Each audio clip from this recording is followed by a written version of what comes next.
மகாவிஷ்ணுவுடன் சிறப்பு தியானம். மகா சிவராத்திரி இரவில் சக்தி வாய்ந்த தியான பயிற்சியில் கலந்து கொள்ள இன்றே முன்பதிவு செய்யவும். குறைந்த விலை, நிறைந்த தரம், தங்கள் தேவைகள் அனைத்தும் ஒரே இடத்தில். ஜெயச்சந்திரன். கோபுரம் சிட்ஸ் 9000க்கும் மேற்பட்ட வாடிக்கையாளர்களை கொண்ட நம்பிக்கையான சிட்ஸ் நிறுவனம். Download #cash app now.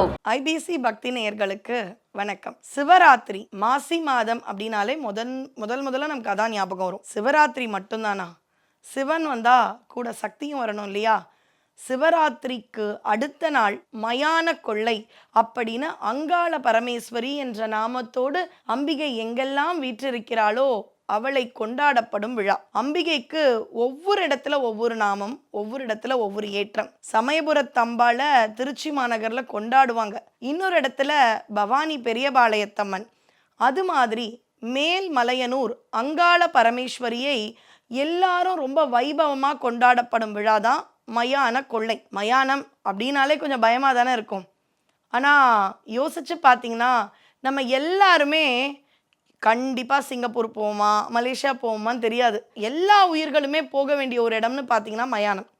அந்த இடம் கூட போயிட்டு வந்தாதான், ஓ வாழ்க்கை இந்த சாம்பலாக தான் மாறப்போதா, இதுக்கா இத்தனை ஆணவத்தோடு இருக்கேன் அப்படின்னு இந்த பொருள் மேலே உள்ள ஒரு பற்று, நிலையாமை இதெல்லாம் உணர்த்தக்கூடிய ஒரு அற்புத விழா தான் மயான கொள்ளை. சரி, எல்லா ஊர்களிலுமே அங்காளி, அங்காள ஈஸ்வரி, அங்காள பரமேஸ்வரி இப்படியெல்லாம் நாமம் தாங்கி இருக்கும் அம்பாளுக்கு அன்னைக்கு கொண்டாட்டமா ஊர்வலமா மயானத்துக்கு எழுந்தருள்வா. பொதுவாக பார்த்துருக்கோன்னா அப்போ கூட்டமாக மக்கள் போவாங்க. அந்த இடத்துல பார்த்தீங்கன்னா பக்தர்கள் பிரசாதம் செஞ்சு எடுத்துன்னு வந்து அது அந்த மயானத்திலேயோ, மயானம் இல்லாத இடங்கள்ல மைதானத்துல கூட இதை கொண்டாடுவாங்க. அந்த வழிபாடு சமயத்துல தாங்கள் எடுத்துன்னு வந்த அந்த பிரசாதத்தை தரையில நிலத்துல ஓங்கி அடிச்சு சிதற வைப்பாங்க. பொதுவா உணவை நம்ம சிதறடிக்க மாட்டோம், வீணடிக்க கூடாது. ஆனா மயான கொள்ளைக்கு மட்டும் அதுக்கெல்லாம் விதிவிலக்கு. அப்ப இதுக்கு பின்னாடி ஏதோ ஒரு காரணம் இருக்குல்ல. நிறைய பேர் அம்பாளை வேண்டுறோம், வழிபடுறோம். ஆனா மயான கொள்ளை எதுக்குன்னே தெரியாம வழிபாடு செய்யும் பொழுது அதை தெரிஞ்சு வழிபாடு செஞ்சா அதுக்கான அருளும் ஆற்றலுமே வேற அளவு தான். சரி, இது எப்பத்திலிருந்து துவங்குது அப்படின்னு பார்த்தீங்கன்னா சிவசக்தி ஒற்றுமைக்காகவே வந்த ஒரு அற்புத விழா தான் மயான கொள்ளை. சரி, எதனால்? பிரம்மதேவனுக்கும் 5 தலையாம், சிவபெருமானுக்கும் 5 தலையாம். ஒரு தடவை பார்வதி தேவி சிவபெருமான்னு நினச்சி நிழலை பார்த்து வணக்கம் சொல்லும் பொழுது அது 5 தலை கொண்ட பிரம்மனா இருந்தாராம். அதனால பிரம்மதேவனுக்கு கொஞ்சம் ஆணவம் வந்துதான். ஆணவத்தை அழிக்கும் விழாதான் சூரசம்ஹாரம் ஆகட்டும், மகிஷாசுர மர்தினி வதம் பண்றதாகட்டும், எல்லா விழாவுமே பார்த்தீங்கன்னா நம்ம தர்மத்துல வர்றது இந்த ஆணவம் அப்படின்ற பெரிய ஒரு விஷயத்தை அழிக்கிற ஒரு வைபவம் தான்.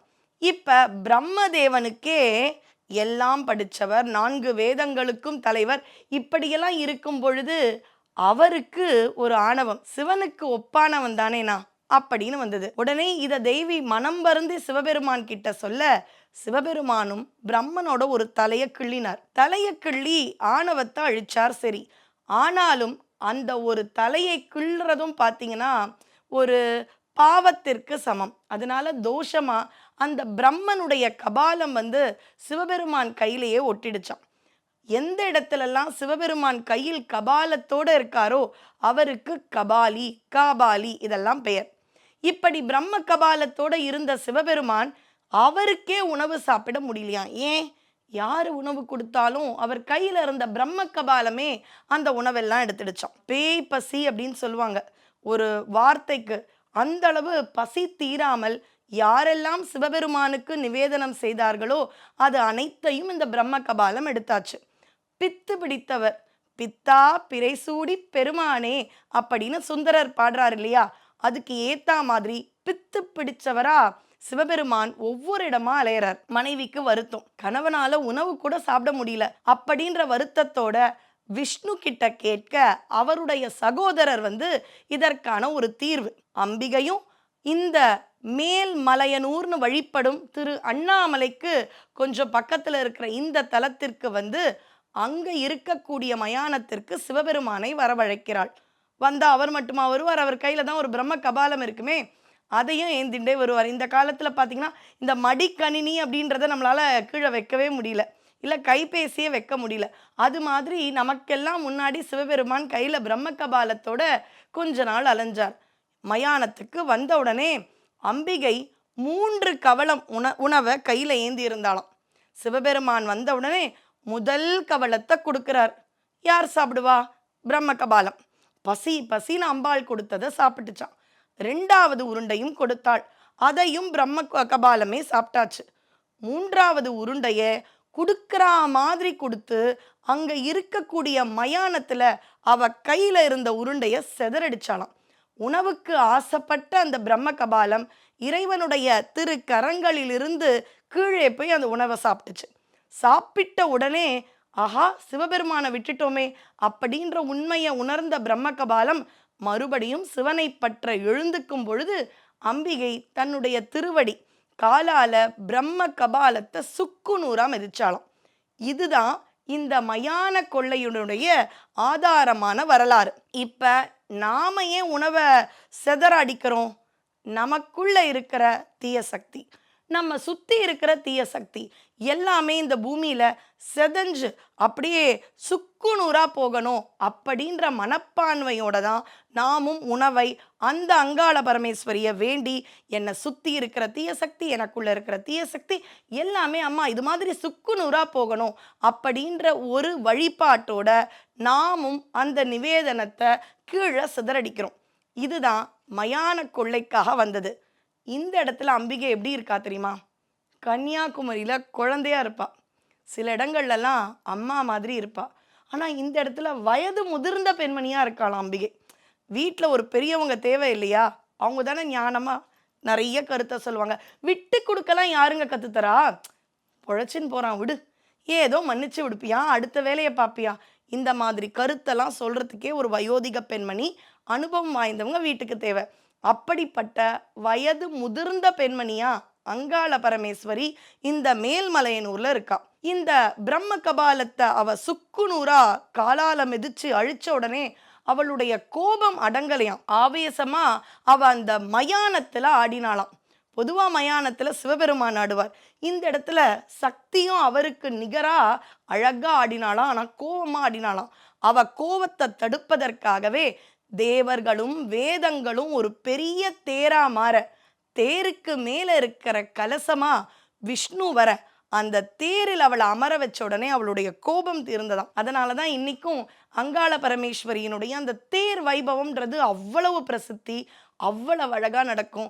அவளுடைய ஊஞ்சல் சேவை, ஒவ்வொரு அமாவாசைக்கும் அவளை அப்படி வழிபாடு செய்வார்கள் பக்தர்கள். அதனால நமக்குள்ளேயும் சில தீய சக்திகள் உண்டு, நம்மை சுத்தியும் தீய சக்திகள் உண்டு.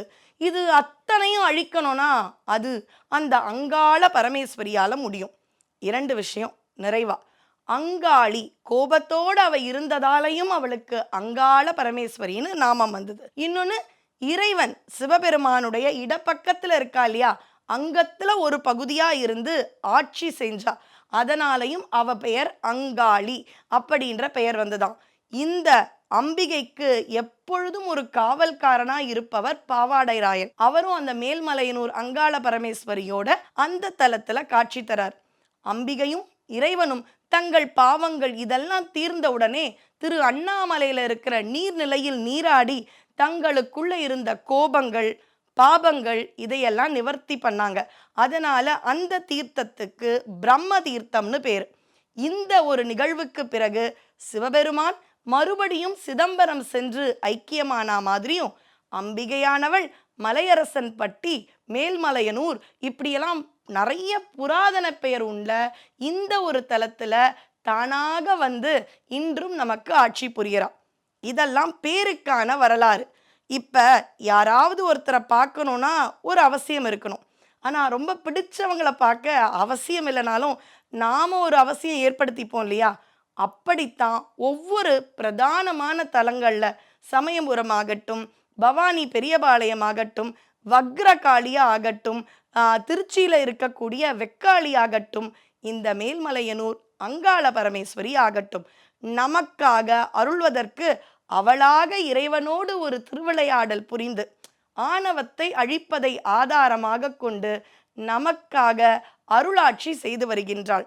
அதனால இந்த மாதம் 9ஆம் தேதி மார்ச் 9 மயான கொள்ளை. மார்ச் 8 நம்ம எல்லாருமே சிவராத்திரிய ரொம்பவே கோலாகலமாக கொண்டாடுவோம். அந்த சிவ வழிபாட்டை தொடர்ந்து இந்த சக்தியின் வழிபாட்டையும் கொண்டாடுவோம். நமக்குள் இருக்கும் தீய சக்தியையும் ஆணவ மலத்தையும் அழித்து அம்பிகையின் அருளை பெறுவோம்.